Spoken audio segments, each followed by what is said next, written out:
This program was made possible by contributions to your PBS station from viewers like you. Thank you. Hello, I'm Melinda Kiefer, and welcome to Live Green, Tennessee, where we take you across our great state to explore agriculture, agritourism, sustainable living practices, and so much more. In this episode, we sit down with certified organic farm owner Cindy Delvin, who talks about the benefits of participating in a community-supported agriculture, otherwise known as the CSA model, that connects the producer and the consumers within their local food system. Then we visit Kelly's Berry Farms on the Cumberland River bank in Trousdale County, Tennessee, to learn about sustainable farming practices in growing berries, along with their new hemp growing crops. And finally, we take you to the Granger Tomato Festival, which has been named by Parade Magazine as one of the top 10 free festivals in the USA. Granger County tomatoes and a wide variety of fresh homegrown vegetables, as well as fruit butters, pickles, relishes, and tomato products freshly made, are mouth-watering to think about. All this in the next episode of Live Green, Tennessee.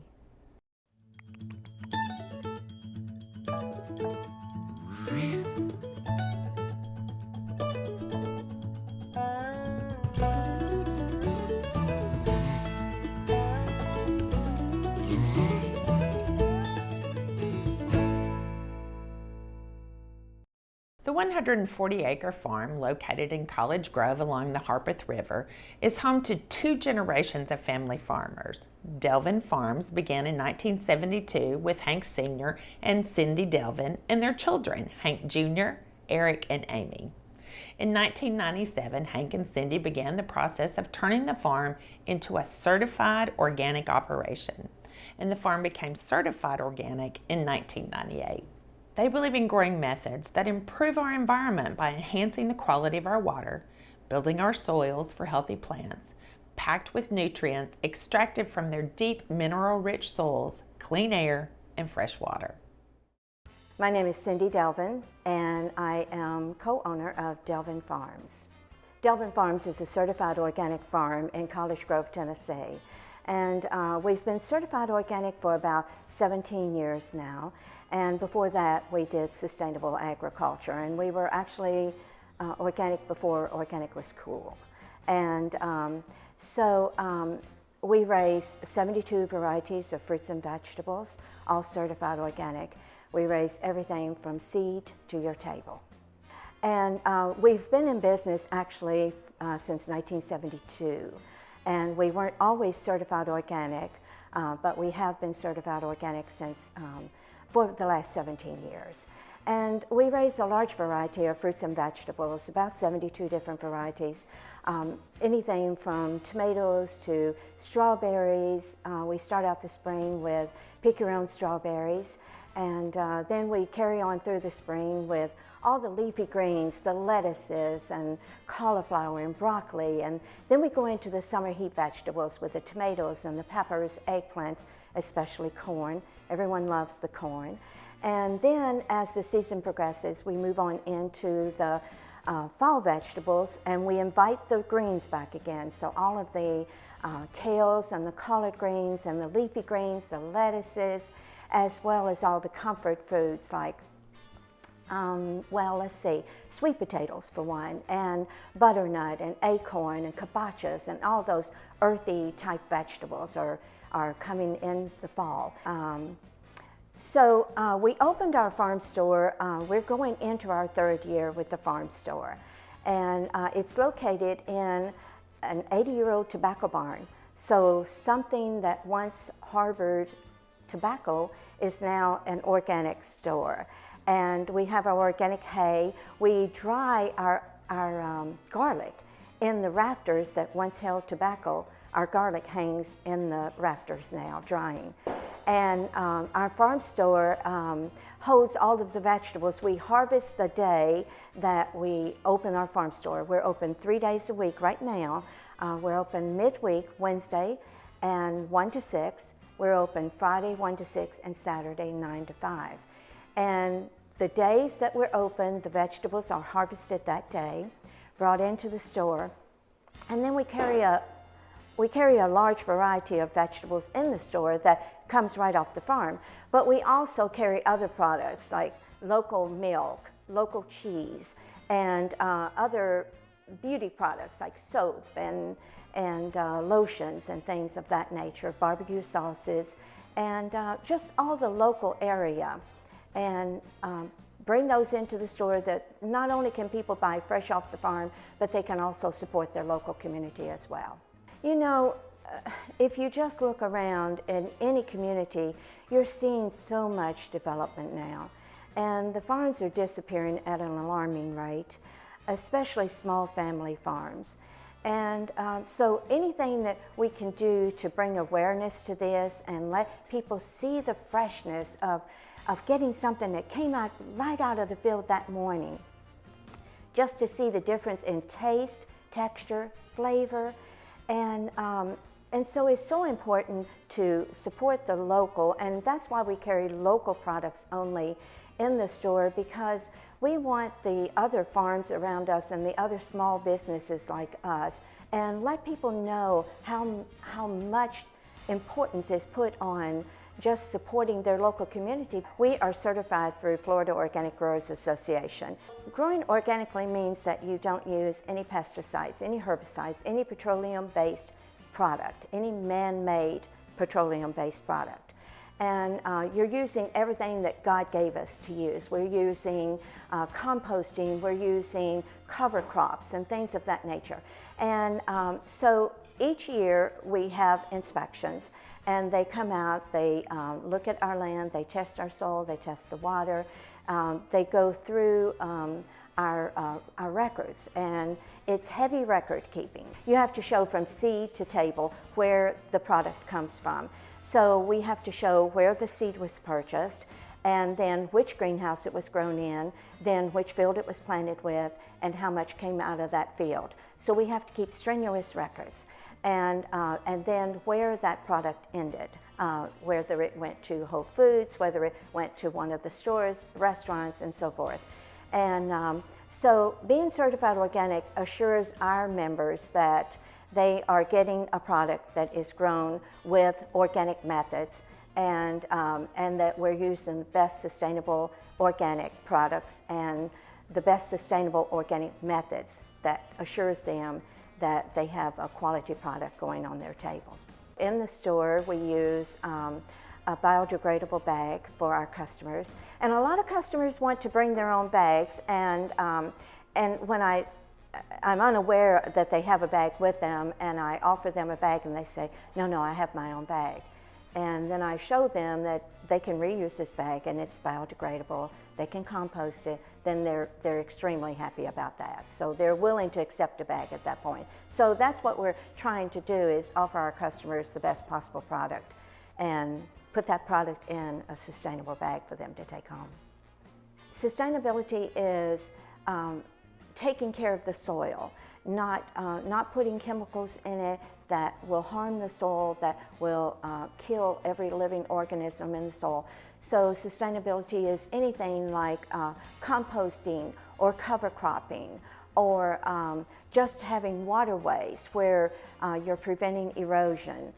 You know, I talked about growing 72 varieties of fruits and vegetables here on the farm, and they have to go somewhere. And so our product is in a lot of the local organic stores, Whole Foods, and some restaurants. But we also have a program called Community Supported Agriculture. And through that program, people join our farm and they pay an upfront amount, or they can do a payment plan. And then every week or every other week, the plan that they choose, they can come here to the farm and they can choose from all the vegetables that we have here in our farm store. And they get to choose 10 of 17 items, let's say. And they choose their own tomatoes. They choose what goes on their table. They choose their own corn and everything that they're going to take home to their family that evening. And so we call that the choice style here at the store. But they can also choose a beautiful box of organic produce when we go to the other remote areas. But that's just one more way of bringing families and children to the farm to know where their food is coming from, know how it's being grown, in our case certified organic, and having that direct connection to the farmer and to the land again that we've lost throughout the years. And this is a great program to bring people back to the farm and connect them back to their food. Kelly's Berry Farm is located on the Cumberland River bank in Trousdale County, Tennessee. It is owned and operated by brothers Pat and John Kelly, who started the farm in 1978 growing strawberries and blueberries. Years later, they planted blackberries, raspberries, and peaches. From the months of May until September, they sell berries at farmers markets throughout the Nashville area. They'd love for people to come out and pick their own berries at their farm, and their farming practices include cover crops in the winter, crop rotation, and using horse manure on their berry plants for organic matter. John Kelly. I'm here at Kelly's Berry Farm, and we're located 7 miles north of Lebanon on Highway 231, right at the Cumberland River. We grow strawberries in May, the month of May and June. And then blackberries come in about the second week of June and go through July. And the blueberries also about that time, about the middle of June through July. And then we have a few peaches starting about the 10th of July is when they come in. This year we just started growing hemp, and we planted it about the middle of June, and now it's been about 6 weeks, and they're growing pretty good. They look pretty healthy. They're about 3-4 feet tall and 3 or 4 feet round. It's legal to grow hemp in Tennessee, and we got our license like in March. Then we got our plants in like in June, and then we planned them out. And we've been growing them about 6 weeks. We irrigate most all our crops. We got drip lines going, and we hadn't had to use it much this year because of all the rain, but most years we have to irrigate, every so often. And we got a well dug, and we've been pumping out of it all summer. Some years this every day, and it's still all the water we need, so that's a good thing.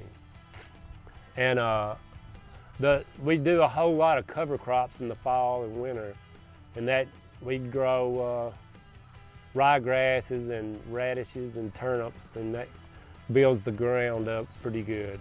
And then as that goes through the winter, the freeze kills it all down, and then that's what regenerates in the ground, gets all the microbes growing. The radishes and the turnips we leave in the ground as a cover crop in the fall. We plant them like in September, and they'll grow, and some of them it'll grow on until almost January. And then when it gets real cold, it'll freeze them, and they'll just rot in the ground, and that is what gets the ground, all the nourishments in the ground for the microbes to eat and all that.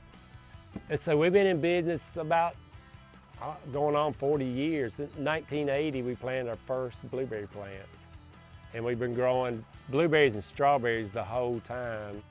And then we started growing blackberries like in the 90s, early 90s, and they were real popular. And then we planted peaches maybe 5 or 6 years ago, and it's kind of catching on. We're still learning on the peaches, have a little learning curve. But yeah, my brother and I run the business, and his son and my son also help. So it's kind of a family-oriented business.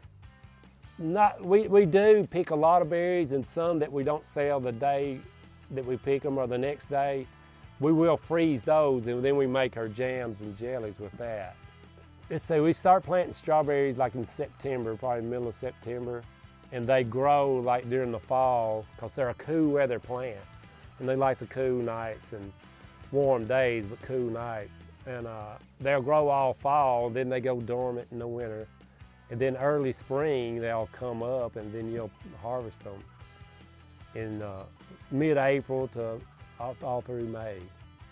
And then we grow them on the plastic, and after that we'll get all that, and then repeat the process again. So they're just 1 year plants.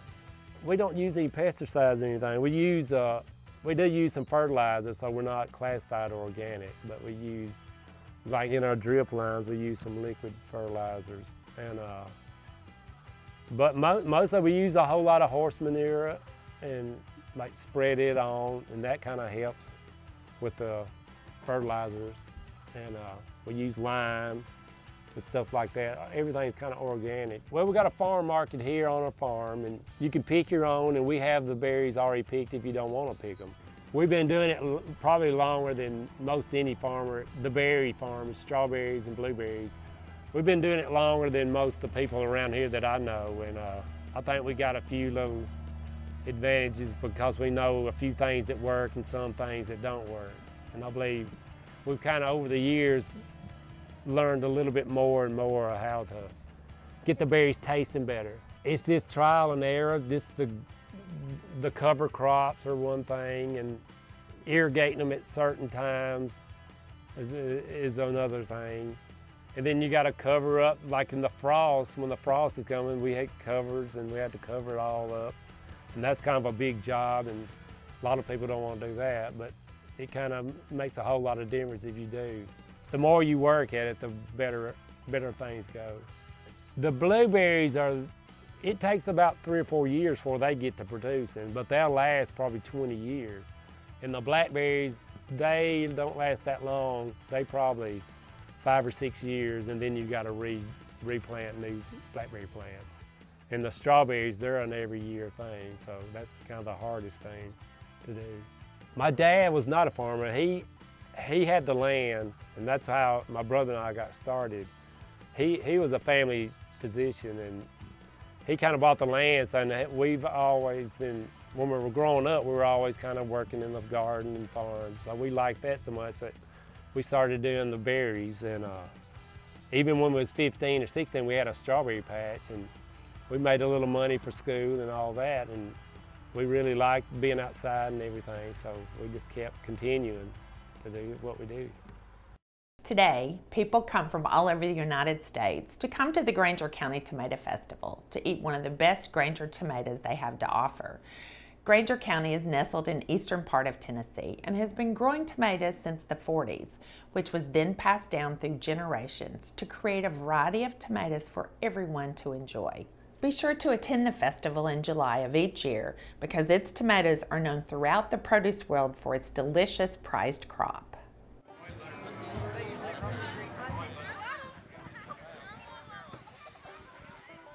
It's just a time when you get together with people and you just have a great time, and you have such good tomatoes.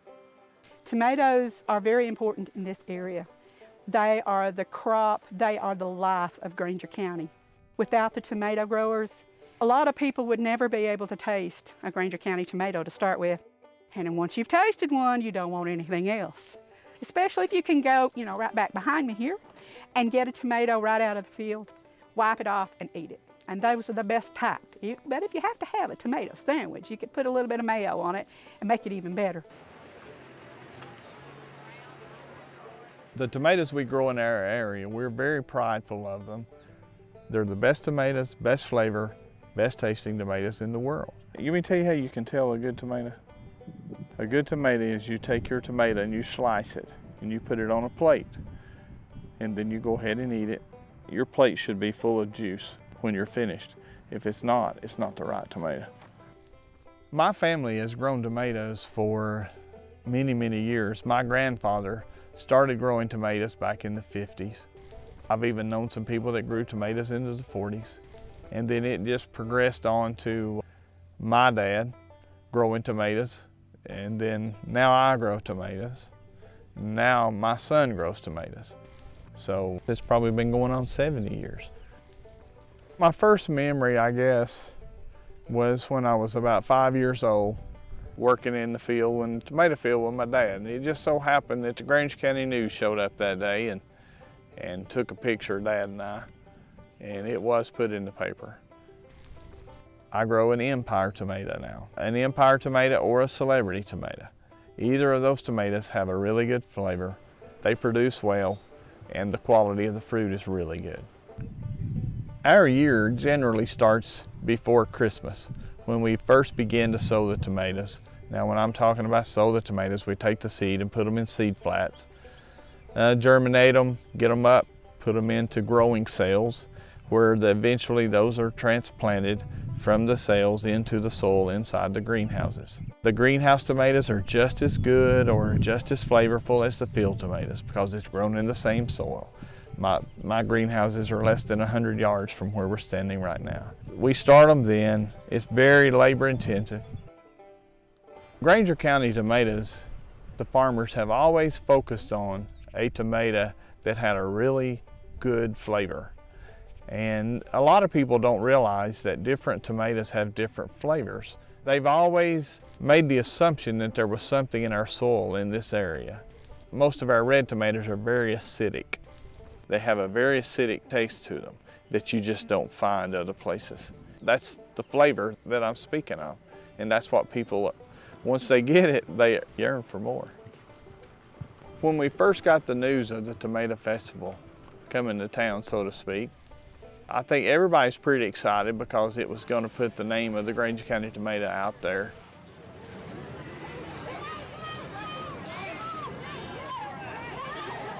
I'm Doug Smith, and I was one of the original organizers of the Granger County Tomato Festival. We met in 1992 in Rutledge on a parking lot. We were having a garage sale. John Beckwith and myself was sitting there talking. We weren't selling much, but we were talking about what can we do to put our tomatoes out to the rest of the world. I guess both of us were a little crazy. I don't know really why we were just talking. You know how sometimes you'll say, well, someday we'll do this or we'll do that. The more we talked, the more we thought, well, maybe this will really work. It continued to grow every year. It's the last full weekend in July every year, so that's going to be hot here.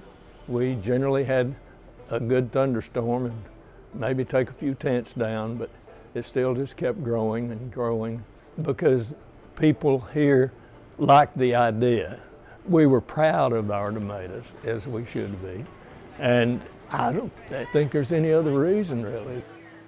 I love the Granger County Tomato Festival. I have pride in everything that we do in the festival because it all goes to local. It stays right here. It helps our economy in Granger County. There are a lot of things going on this time of the year, but we're going back in time on a lot of things, to history. We want to promote the festival. We want people to come back. Have you ever seen a blacksmith? You know, have you ever seen a leathersmith, how they cure the leather, how they do their craft? And a lot of people want to see those things. Come on down. We're friendly. We won't bite. You know, the only thing that we might bite is a tomato. The Tomato Festival is very important to me. At that time of the year, you generally will have an abundance of tomatoes, and that's when the canning tomatoes are ready. And it gives you a really good outlet to move a lot of your canning tomatoes and stuff like that for people. And it's easier for them to come get them because they're not having to search for my farm. They come to Rutledge and it's right there on campus, and it's easily located, and we load them down and send them back packing. We have a lot of neat activities with the tomatoes. They sell fried green tomatoes. Most of the food vendors are putting Granger County tomatoes on their sandwiches. The exciting thing is probably the tomato wars. There's different teams that come in and they have a tomato fight, basically, throwing tomatoes at one another. So a lot of people come out to see that. They seem to really enjoy it. The festival has been really good for the growers because of making, probably more than anything, awareness of this tomato and where its outreaches. You can get a Granger County tomato as far as Florida south, Canada north, California west, and of course all the East Coast. I had a friend of mine that was in California, and he called me, and it was early in the season, and I don't even remember where it was, but he took a snapshot of himself and holding a Granger County tomato and sent it back to me. They've been put on airplanes. I know a guy that used to fly tomatoes to New York, and it's just, they're just ever reaching, you know. We have met a family that come every year only to the Tomato Festival, only to get these tomatoes from Orlando, Florida. Mother and her daughter and her grandchildren. They come every year and have been coming for about 10 years now. I can count on it. She actually will call us a week ahead of time, tell us what all she wants, and she comes up and spends the night, and they gather everything up and head back to Florida. It makes you feel good, you know, because you know they're actually coming just to get these tomatoes. And of course, they're making it a family vacation or a part of their family vacation to pass through little old Rutledge, Tennessee on the last weekend of July for the festival. Thank you for joining us for another episode of Live Green Tennessee, where we take you across the state into the farms and businesses of those who are making the moves to eating fresh, living sustainably, and helping us all be more organic in our thinking and the way we live our lives as Tennesseans. Thank you for watching, and we'll see you next time on Live Green Tennessee.